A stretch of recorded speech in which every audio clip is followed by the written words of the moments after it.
ఏం జరిగింది? ఆ డబ్బుని మన ఇండియాలో ఆర్థిక వ్యవస్థని పెంచడానికి మనం ఏమన్నా వాడామా? వాడలేదు. మన ఇండియాలో ఎకానమీని స్ట్రెంగ్తెన్ చేసుకోవడానికి వాడలేదు మనం దాన్ని. ఆ డబ్బంతా ఏమైందంటే అది ఆ డబ్బంతా ఈ యూనో అది మన కాస్ట్ ఆఫ్ లివింగ్ పెంచడానికి ఉపయోగపడింది. కాస్ట్ ఆఫ్ అంటే క్వాలిటీ మన ఇండియాలో ప్రొడక్షన్ పెరగలేదు. ఇప్పుడు మనం ప్రొడక్షన్‌కి ఏమో మనం చైనా మీద డిపెండ్ అయ్యి ఉంటాం. ఇప్పుడు మోడీ గారు మేక్ ఇన్ ఇండియా అని మొదలుపెట్టారు. కానీ అదేమి సక్సెస్ అయింది? సక్సెస్ అవ్వలా. ఎందుకంటే మన దగ్గర ఏమైందంటే ఒక పక్కేమో ఆహ్, రకరకాల ఉచిత పథకాలు. అంటే వాటిని మళ్ళీ ఏమన్నా అంటే అదొక సమస్య. ఆ పథకాల మూలంగా అంటే మనకి ప్రొడక్టివిటీ పెరగల. జీతాలు పెరిగినయి. జీతాలు కొన్ని ఇప్పుడు మీరు మీకు కాస్త తెలివి గల్లోళ్ళు ఏం చేశారంటే హైదరాబాద్‌లో 50,00,000, 60,00,000 జీతాలు సంపాదించి ఆళ్ళ పల్లెటూరు నుంచే వర్క్ ఫ్రమ్ హోమ్ చేసుకొని, ఆ డబ్బుల్లో మూడొంతులు అంటే మీ టాక్స్‌లు అయిపోగా డబ్బులు జాగ్రత్తగా చేసుకున్నోళ్ళు ఉన్నారు. అంత డబ్బు ఖర్చు పెట్టేసేసేసి అది ఇదేదో శాశ్వతం అనుకోని అట్లా ఉన్నోళ్ళు ఆ శాశ్వతం అనుకున్న వాళ్ళెవ్వరూ గూడా ఇవాళ ఇవాళ అమెరికన్ ఉద్యోగం పోతే వాడికి వచ్చే నెల ఈఎంఐ కట్టుకోవడానికి డబ్బులుండవు హైదరాబాద్‌లో. రైట్. అమెరికాలో రిసెషన్ వెరీ వస్తే ట్రూ. ఎట్లా వెరీ ఉంటదో ట్రూ. మీకు మనం చూసాం. అవును. ఇండియాలో ఎప్పుడు అలాంటి రిసెషన్ వచ్చిందా? ఎప్పుడు రాలా. ఎందుకంటే అమెరికాలో ఉద్యోగాలు తీసేసేసినా ఇండియాలో ఉద్యోగాలు ఉంచడం వల్ల రాలేదు. ఇవాళ ఇవాళ మోడీ గారు ఇప్పుడు మోడీ గాని ఇప్పుడు ఇండియన్ ప్రైమ్ మినిస్టర్ ఎవరున్నా సరే అమెరికాని నో అని చెప్పే పరిస్థితి లేని స్టేజ్‌కి తెచ్చుకున్నాం మనం. ఆ స్టేజ్‌కి ఇండియా వచ్చింది. ఎప్పుడైతే ఇప్పుడు మీరన్నట్టు ఇప్పుడు చైనా ఇప్పుడు మనం F-35 విమానాలు కొనాల్సిన అవసరం ఉందా అంటే నిజానికి లేదు.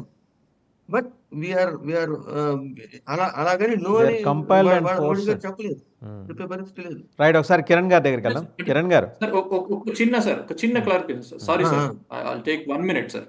సార్ చెప్పండి due sir. Respect obviously Prasad గారు, వాసుదేవన్ గారు నా గురువు గారు సార్. సో మీరు ఇంకో ఏమవుతారు, మీరు కూడా గురువు గారే అవుతారు. మీ అనుభవం అంత లేదు మరి.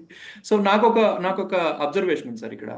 మోడీ చెప్పండి సార్. ట్రంప్ సరే మోడీ దౌత్యపరమైనటువంటి లౌక్యంతో మన ఉద్యోగాలు కాపాడుకోవాల్సిన అవసరం ఉందని అనుకోవటంలో ఆశ్చర్యం ఏమీ లేదు. బట్ నేనేమనుకుంటున్నాను సార్, ఫర్గెట్ అబౌట్ కార్పొరేట్.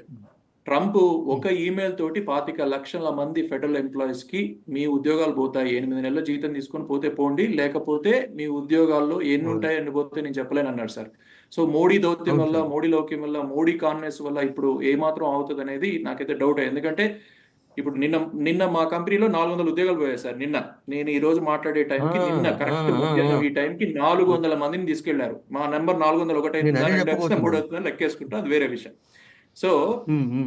నేను హ్మ్. మేనేజర్ని అడిగాను, ఇదేంటి ఇంత ఊచకోత హ్మ్. ఏంటి అని ఏంటి సీఈఓగా కొంత కొంత ఇది మెయింటైన్ చేయాలి అని అంటే, ఎవరు సీఈఓ కాదు, Trump CEO, Elon Musk CEO, వీళ్ళందరూ ఆ! ఇప్పుడు అమెరికా అది. నడుతుంది సీఈఓలే. ఎవరు ప్రధానమంత్రులు రాష్ట్రపతులు నడపట్లేదు. ఫెడరల్ అవును. Government employees got an email saying that the first ever in the history an email set that if you want to leave, హ్మ్. leave now, we'll pay the 7 months of salary, otherwise we are going to sack you హ్మ్. without any advantage అని హ్మ్. Emails వస్తున్నటువంటి హ్మ్. ఈ ప్రపంచంలో ఇంకా కూడా నన్ను అవును. దౌత్యపరమైనటువంటి అంటే మీరు ఏం చేయాలి అని అంటే, కొంత గుప్పటి మూసించి మనం ఏదో భయపెట్టే ప్రయత్నం చేయాల్సిన అవసరం ఉందేమో. దౌత్యపరమైనటువంటి సంబంధాలలో లౌక్యం ప్రదర్శిస్తూనే కొంత గివ్ అండ్ టేక్ పాలసీలో కొంత ఆ బిరుసు ప్రదర్శించాలేమో, భార్యాభర్తల బిరుసు ఏదైతే ఉంటుందో.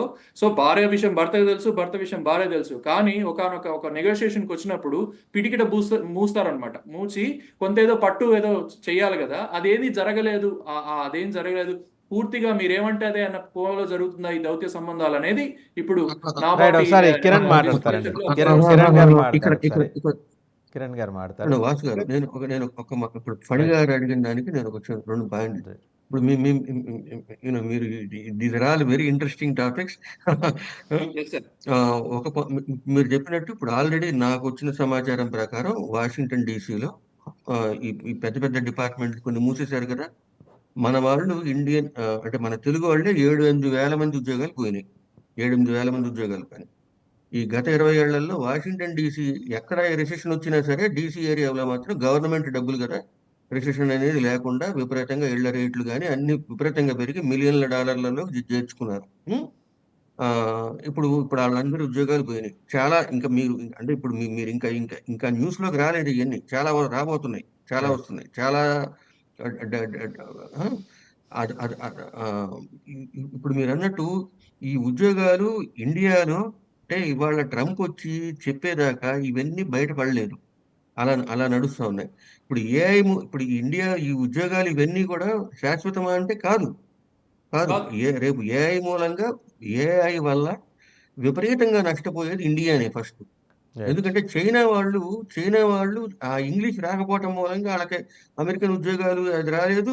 పైగా వాళ్ళ ఎక్స్పోర్ట్ ఇది పెంచుకున్నారు మ్యానుఫ్యాక్చరింగ్ కాబట్టి ఇండస్ట్రీ మీద డిపెండ్ అయ్యారు వాళ్ళు. నిజానికి మాట్లాడితే అమెరికా చైనా మీద ఆధారపడి ఉంది తప్ప చైనా అమెరికా మీద ఆధారపడాల. Correct. రైట్ అండి. ఎందుకంటే వాళ్ళ ఒకసారి వస్తువులు లేకపోతే అమెరికాలో రేట్లు పెరిగిపోతాయి. రైట్. ఒకసారి కిరణ్ గారి దగ్గరికి వెళ్ళండి. కిరణ్ గారు, ఒక ఫ్రైటనింగ్ ఫ్యాక్ట్, చలికాలం ఇంకా పూర్తి కాబోతున్న టైంలోనే చెమటలు పట్టే ఫ్రైటనింగ్ ఫ్యాక్ట్ ప్రసాద్ గారు షేర్ చేశారు. ఇంకా వెలుగులోకి రావాల్సిన వాస్తవాలు చాలా ఉన్నాయి. ఆల్రెడీ ఆయనకి బోల్డని వాస్తవాలు తెలుసు. అందులో జస్ట్ ఒక్కటి మాత్రమే మనతో షేర్ చేశారు. నిజంగా అదే గనక జరిగితే ఒక్కసారిగా కళ్ళ ముందు కదలాడే వాస్తవాలు రాబోయే అంటే ఫ్యూచర్ జనరేషన్ ఆఫ్ ఇండియన్స్ని, భారతదేశానికి చెందిన భవిష్యత్ తరాలకి చాలా భ్రమలు ఉన్నాయి కదా అమెరికా మీద. ఆ భ్రమలన్నీ తొలగిపోయి కరిగిపోయే సూచన ఏమైనా కనిపిస్తుందా? అంటే నేను పాజిటివ్ ముక్క ఒక మాట చెప్తానండి. మీరు కిరణ్ గారు మీరు మాట్లాడే ముందు ఒక పాజిటివ్ ముక్క మాట చెప్తాను. ఒక పాజిటివ్ ముక్క నేను పాజిటివ్గా కూడా మనం చూస్తే ఇది ఇది ఇండియాకి మంచిదేనండి. మేధోవలు సాగిపోతుంది. ఎందుకంటే ఇండియాకి మంచిదే. ఎందుకంటే వీళ్ళు వెనక్కి వస్తారు, ఇండియా డెవలప్ అవుద్ది. రైట్. కిరణ్ ట్రంప్ గారు చెప్తున్నది కూడా అదే. ట్రంప్ ఇంతకు ముందు కూడా చాలా విషయాల్లో చెప్పింది ఏంటంటే మీరు మీ దేశానికి వెళ్ళి డెవలప్ చేసుకుంటారా బాబు అని చెప్పాడు ట్రంప్ కూడా. ట్రంప్ కూడా చెప్పారు అన్నమాట. రైట్. కిరణ్ గారు ప్లీజ్. అంటే సార్ ఇప్పుడు అమెరికా మార్కెట్ ప్రతి 5 ఏళ్ళకి 8 ఏళ్ళకి అడ్జస్ట్ అవ్వటం అనేది నార్మల్ సార్. అడ్జస్ట్ అయినప్పుడు డబ్బులు ఉన్న వాళ్ళు ఇంకా కొంచెం డబ్బులు ఉన్న వాళ్ళు అవుతారు, డబ్బు లేని వాళ్ళు అధపాతాళానికి వెళ్ళిపోతారు. ఇది అమెరికాలో రెగ్యులర్గా జరిగే ప్రాసెస్సే. ఇప్పుడు అంటే ఇప్పుడు 2009లో హౌసింగ్ బబుల్ వల్ల కానీ 99లో కానీ అంతకుముందు ఎన్నిసార్లు రిసెషన్ వచ్చినా కూడా రిసెషన్ వచ్చిన ప్రతిసారి గొప్పవాళ్ళు అయ్యారు, పేదవాళ్ళు ఇంకా పేదవాళ్ళు అయ్యారు.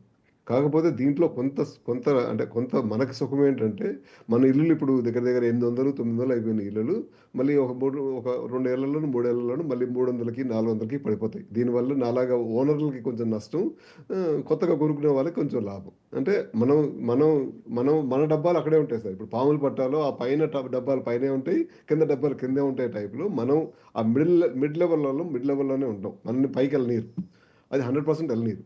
సో ఈ రిచ్ పీపుల్ అనేది చేసే పనే ఇది. అంటే ఈ రిసెషన్ అనేది ఉంటుంది, జాబులు పోతాయి, జాబులు పోగానే ఏమంటే మార్కెట్లో ఇల్లు కొనడం తగ్గుతుంది, ఇల్లు కొనడం తగ్గగానే ఇళ్ళ రేట్లు తగ్గిపోతాయి. సో అట్లా ఒక సైకిల్లో మనందరం మళ్ళీ రీఅడ్జస్ట్ అయ్యి ఓకే మనం మళ్ళీ పనిచేయాలరా బాబు అనే పరిస్థితికి మనం ప్రిపేర్ అయిపోతుంటాం. సో దీనివల్ల ఇండియాకి ఇబ్బందా అంటే ఇబ్బందే ఉండదు సార్. అంటే ఇప్పుడు నేను అమెరికాకి 2001లో వచ్చినప్పుడు నేను ఇక్కడ పౌరుడిని అవుతాను, ఇక్కడ సిటిజన్ అవుతాను నేను అనుకోలేదు. మనం అనుకున్నది ఏంటంటే ఒక 6 సంవత్సరాలు మనకు టైం ఉంది, 6 సంవత్సరాలు మనం బ్యాటింగ్ చేసుకుని కొట్టాల్సిన రన్స్ అన్ని కొట్టుకుని కాస్త కూస్త డబ్బులు వెనకేసుకుంటే ఇండియాకి వెళ్ళినప్పుడు ఆ డబ్బులతో మనం కొంచెం ప్రశాంతంగా బతకొచ్చు. అంటే డబ్బులు అనేది అంటే చూపించుకోవడానికి అంటే ఈ మధ్య అంటే చూపించుకోవడం మొదలైంది, కానీ డబ్బులు అనేది ఒక ఫైనాన్షియల్ సెక్యూరిటీ సార్. ఆ ఫైనాన్షియల్ సెక్యూరిటీ అనేది బిల్డ్ అయితే మన కాన్ఫిడెన్స్ ఆటోమేటిక్గా బిల్డ్ అవుతుంది. ఆ కాన్ఫిడెన్స్ కోసమే మనం అమెరికాకి వచ్చాం. ఇప్పుడు ఇండియాలో మనం ఎందుకు పనిచేయట్లేదు అని అంటే ఇప్పుడు మీరు అందరం ముగ్గురం మీడియా వాళ్ళమే కాబట్టి నలుగురు మీడియా వాళ్ళమే కాబట్టి నేను మీడియాలోనే పనిచేశాను, టెలివిజన్లో పనిచేశాను. ఇప్పుడు అంటే ఇప్పుడు ఏపీఎస్ఈబీ అప్పట్లో అంటే 2001 టైంలో ఏపీఎస్ఈబీ అప్పుడు ఏపీ జెన్కో ఏపీ ట్రాన్స్కో అయింది. ఆ 2 లోగోలు నేనే అమ్మాను. నేను నా స్టూడియోలో డిజైన్ చేసి నేను అమ్మినయ్యే ఆ 2 లోగోలు. ఇవాళ రోజున మీకు బిల్లులు వస్తే మీరు చూసుకున్న తిట్టకమాకండి, కానీ ఆ లోగోలు చేసింది నేనే. మన ప్రాబ్లం ఎక్కడ వస్తుందంటే సార్, ఇప్పుడు ఏపీఎస్ఈబీకి మేము టెండర్ యాడ్స్ వేసేవాళ్ళం సార్ అప్పట్లో. అంటే దగ్గర సంవత్సరానికి 2.5 కోట్లు 2 కోట్ల నుంచి 2.5 కోట్లు బిజినెస్ ఉండేది మాకు అడ్వైజింగ్ ఏజెన్సీకి. దాంట్లో నేను ఇప్పుడు మీడియాలో 2, అకౌంట్ ఎగ్జిక్యూటివ్లో 3, ఆర్ట్ డిపార్ట్మెంట్లో 4, ఒక కాపీ రైటర్, మొత్తం కలిపి ఒక 15 మంది మేము బతుకుతాం దాని మీద. మన అందరికీ తెలిసింది ఏంటంటే గవర్నమెంట్ ఎంటర్ప్రైజెస్తో మీరు వ్యాపారం చేస్తే ఒక 5%, 6% లంచాలకు పోతాయి. నేను ఆన్ మీడియా చెప్తున్నాను, లంచాలకు పోతాయి. అది కూడా ప్రాబ్లం లేదు సార్. అంటే కొంచెం నేను ఈ విషయంలో వివాదిస్తానండి. మీరు తక్కువ చెబుతున్నారో అనిపిస్తుంది. ఇప్పుడు అది 25% దాకా ఉంది అది. అంటే 25% మనకి 25% రావు సార్ మనకి. ఎందుకంటే మనకి ఇప్పుడు నేను ఈనాడులో పేపర్‌లో యాడ్ చేస్తే నాకు 15% వస్తది. 15% నుంచి 25% ఆళ్ళకి ఇవ్వలేదు. 5% వరకు అంటే అంటే ఇస్తే నాకు ఇప్పుడు పరిస్థితి 10% చెప్తున్నా. మీరు 2001 చెప్తున్నారు. నేను ఇప్పుడు సో పరిస్థితి అంటే అది మనకి కరెక్ట్. ఆయన ఆయన మిగులుతుంది పాత సార్. పాత లెక్కలు చెప్తున్నారు. హ్మ్. పాత లెక్కలే చెప్తున్నాను. సో 10 మనకి అంతే మిగులుతది సార్. మనం 60 రోజుల్లో గనక నేను ఈనాడు పేపర్ ఆళ్ళకి గాని, లేకపోతే ఎవరికైనా గాని పేమెంట్ కట్టకపోతే వాళ్ళు ఆటోమేటిక్‌గా ఐఆర్ఎస్‌కెళ్తారు. ఇండియన్ లీడర్‌షిప్ సర్వేకెళ్ళిపోయి మా మీద రిపోర్ట్ చేస్తారు. సేయింగ్ దట్ ఈ అడ్వర్టైజింగ్ ఏజెన్సీ వాళ్ళు మాకు డబ్బులు కట్టట్లేదు. వీళ్ళని బ్లాక్ లిస్ట్ చేయండి అని. ఆళ్ళు బ్లాక్ లిస్ట్ చేస్తే నాకొచ్చి ఆ 60 డేస్ క్రెడిట్ నాకు రాదు. సో నేను అప్పటి నుంచి క్యాష్ పేమెంట్ చేసుకోవాలి. అలా అని ఏపీఎస్‌సీబీ మనకు డబ్బులు కడతదంటే డబ్బులు కట్టదు. ఏపీఎస్‌సీబీ డబ్బులు కట్టకపోతే అప్పటి నుంచి 3 నెలల పాటో, 2 నెలల పాటో వెయిట్ చేస్తే 2%, 3% మార్కెట్ ఇంట్రెస్ట్ రేట్ ప్రకారంగా చూసుకున్నా కూడా మనకు రూపాయి కూడా మిగలదు సార్. అది బాగా ఎక్కువ ఇబ్బంది పడుతుంది మనల్ని. అదే అంటే మనం మన భాషలో చెప్పుకోవాలంటే చారణ కోడికి బారణ మసాలా అన్నట్టు ఎగ్జాక్ట్గా ట్యాక్సులు కట్టడం అవును, కోసం అవును, సంపాదించాలి, పన్నులు కట్టడం అవును, కోసం. ఫణిమోహన్ గారు, అవును. Could you please add something? Sir మీకు తంబునేల్ ఇస్తాను సార్ నేను. రాబోయేది ప్రళయం, ప్రళయానికి కారణం ఏఐ.